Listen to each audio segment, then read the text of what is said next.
धार्मिक ग्रंथों के अनुसार जो व्यक्ति सच्चे मन से आम्लकी एकादशी का व्रत करता है उसे भगवान विष्णु जी की कृपा प्राप्त होती है। इस व्रत से जीवन में धन समृद्धि और सौभाग्य बढ़ता है। साथ ही ये व्रत पितृ दोष निवारण के लिए भी बहुत शुभ माना जाता है। तो इस एकादशी का व्रत कब करना है यह भी समझ लीजिए। 9 मार्च 2025 रविवार को सुबह 7:45 से 10 मार्च सोमवार को सुबह 7:44 तक एकादशी है। तो उदया तिथि को ध्यान में रखते हुए 10 मार्च सोमवार को एकादशी का व्रत उपवास रखा जाएगा। आम्लकी एकादशी व्रत कथा। युधिष्ठिर ने भगवान श्री कृष्ण से कहा, श्री कृष्ण मुझे फाल्गुन मास के शुक्ल पक्ष की एकादशी का नाम और महात्म बताने की कृपा कीजिए। भगवान श्री कृष्ण बोले, महाभाग धर्मनंदन, फाल्गुन मास के शुक्ल पक्ष की एकादशी का नाम आम्लकी है। इसका पवित्र व्रत विष्णु लोक की प्राप्ति कराने वाला है।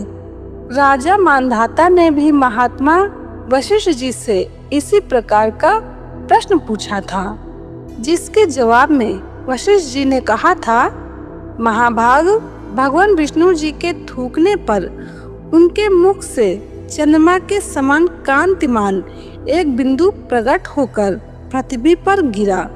उसी से आमलक यानी कि आंवले का महान वृक्ष उत्पन्न हुआ, जो सभी वृक्षों का आदिभूत कहलाता है।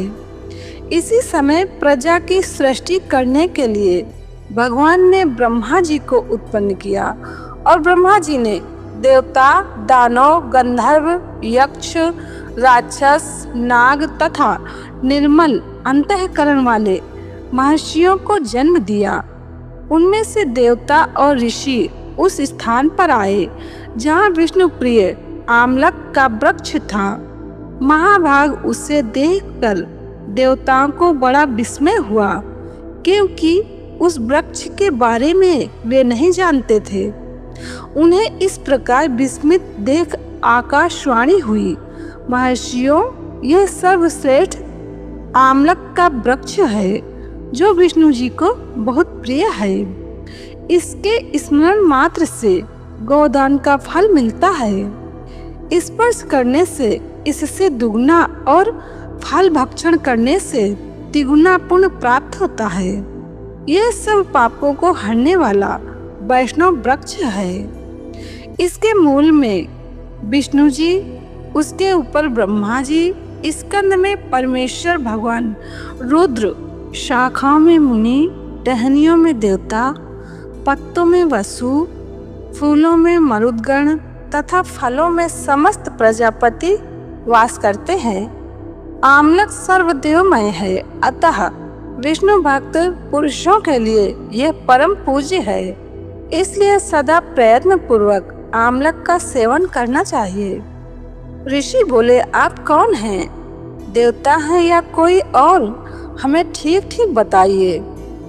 पुनः आकाशवाणी हुई, जो संपूर्ण भूतों के कर्ता और समस्त भुवनों के सृष्टा हैं, जिन्हें विद्वान पुरुष भी कठिनता से देख पाते हैं, मैं वही सनातन विष्णु हूँ। देवाधिदेव भगवान विष्णु जी का यह कथन सुनकर वे ऋषिगण भगवान की स्तुति करने लगे।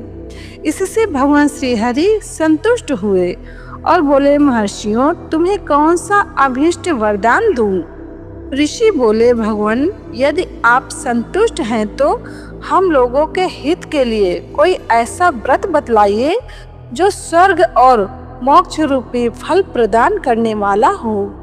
श्री विष्णु जी बोले, महर्षियों, फाल्गुन मास के शुक्ल पक्ष में यदि पुष्य नक्षत्र से युक्त एकादशी हो तो वो महान पुण्य देने वाली और बड़े बड़े पातकों का नाश करने वाली होती है। इस दिन आंवले के वृक्ष के पास जाकर वहां रात्रि में जागरण करना चाहिए। इससे मनुष्य सब पापों से छूट जाता है और सहस्त्र गोदान का फल प्राप्त करता है। विप्रगण, यह व्रत सभी व्रतों में उत्तम है। जिसे मैंने तुम लोगों को बताया है। ऋषि बोले, भगवान इस व्रत की विधि बतलाइए, इसके देवता और मंत्र क्या हैं, पूजन कैसे करें, उस समय स्नान और दान कैसे किया जाता है। भगवान श्री विष्णु जी ने कहा, द्विजवरो, इस एकादशी को व्रती प्रातः काल दंड धारण करके यह संकल्प करे कि हे पुंडरीकाक्ष, हे अच्युत, मैं एकादशी को निराहार रहकर दूसरे दिन भोजन करूंगा, आप मुझे शरण में रखें। ऐसा नियम लेने के बाद पतित, चोर, पाखंडी, दुराचारी, गुरु पत्नीगामी तथा मर्यादा भंग करने वाले मनुष्यों से वो वार्तालाप न करे। अपने मन को वश में रखते हुए नदी में, पोखरे में, कुएं पर अथवा घर में ही स्नान करें। स्नान के पहले शरीर में मिट्टी लगाएं। मृतिका लगाने का मंत्र अश्वकांते, रथकांते, विष्णुक्रांते वसुंधरे, मृतिके हर में पापम जन्म कोटयाम समर्जितम। वसुंधरे तुम्हारे ऊपर अश्व और रथ चला करते हैं तथा वामन अवतार के समय भगवान विष्णु जी ने भी तुम्हें अपने पैरों से नापा था। मृतिके, मैंने करोड़ों जन्मों में जो पाप किए हैं, मेरे उन सब पापों को हर लो। जल की अधिष्ठात्री देवी माता, तुम संपूर्ण भूतों के लिए जीवन हो, वही जीवन जो स्वयदज और अभिद्वज जाति के जीवों का भी रक्षक है। तुम रसों की स्वामिनी हो, तुम्हें नमस्कार है। आज मैं संपूर्ण तीर्थों, कुंडों, झरनों, नदियों और देव संबंधी सरोवरों में स्नान कर चुका। मेरा यह स्नान उक्त सभी स्नानों का फल देने वाला हो। विद्वान पुरुष को चाहिए कि वह परशुराम जी की सेना की प्रतिमा बनवाए। प्रतिमा अपनी शक्ति और धन के अनुसार 1 या आधे माह से स्वर्ण की होनी चाहिए। स्नान के पश्चात घर आकर पूजा और हवन करें। इसके बाद सब प्रकार की सामग्री लेकर आंवले के वृक्ष के पास जाएं। वहां वृक्ष के चारों ओर की जमीन झाड़ बुहार लीप पोत कर शुद्ध करें। शुद्ध की हुई भूमि में मंत्र पाठ पूर्वक जल से भरे हुए नवीन कलश की स्थापना करें। कलश में पंचरत्न और दिव्य गंध आदि छोड़ दें। श्वेत चंदन से उसका लेपन करें। उसके कंठ में फूल की माला पहनाएं। सब प्रकार के धूप की सुगंध फैलाएं। जलते हुए दीपकों की श्रेणी सजा कर रखें। तात्पर्य यह है कि सब ओर से सुंदर और मनोहर दृश्य उपस्थित करें। पूजा के लिए नवीन छाता, जूता और वस्त्र भी मंगवा कर रखें। कलश के ऊपर एक पात्र रखकर उसे श्रेष्ठ लाजों यानी कि खीलों से भर दें।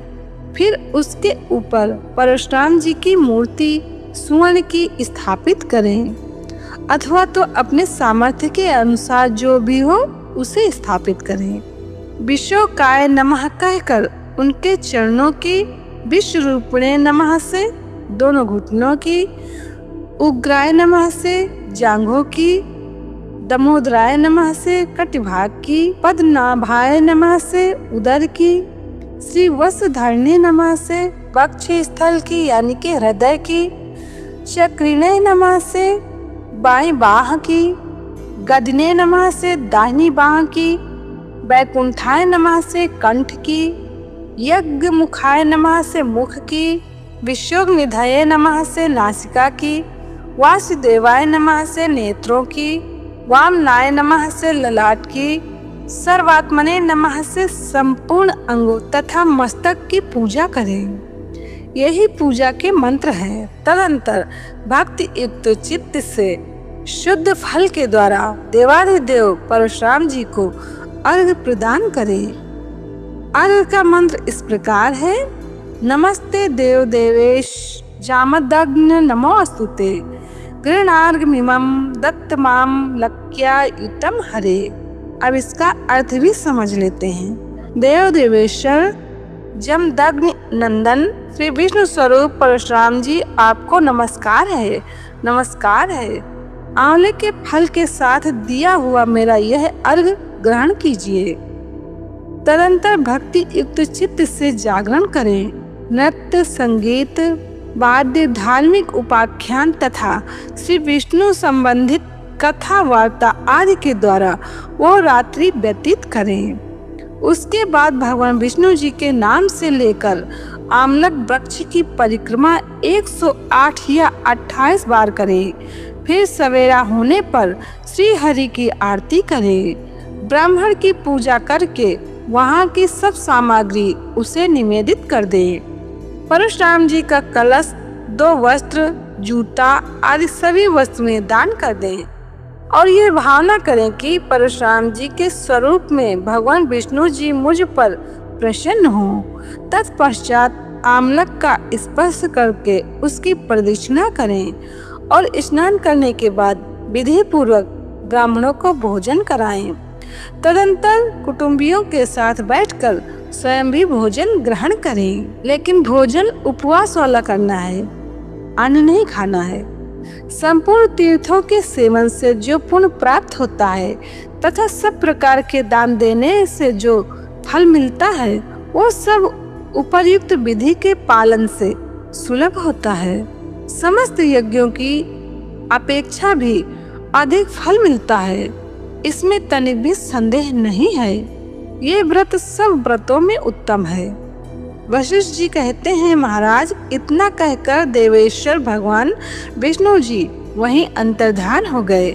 तत्पश्चात उन समस्त महर्षियों ने उक्त व्रत का पूर्ण रूप से पालन किया। नृपश्रेष्ठ, इसी प्रकार तुम्हें भी इस व्रत का अनुष्ठान करना चाहिए। भगवान श्री कृष्ण जी कहते हैं, युधिष्ठिर, ये दुर्धर्ष व्रत मनुष्य को सब पापों से मुक्त कराने वाला है। तो एकादशी का व्रत उपवास 10 मार्च सोमवार को किया जाएगा।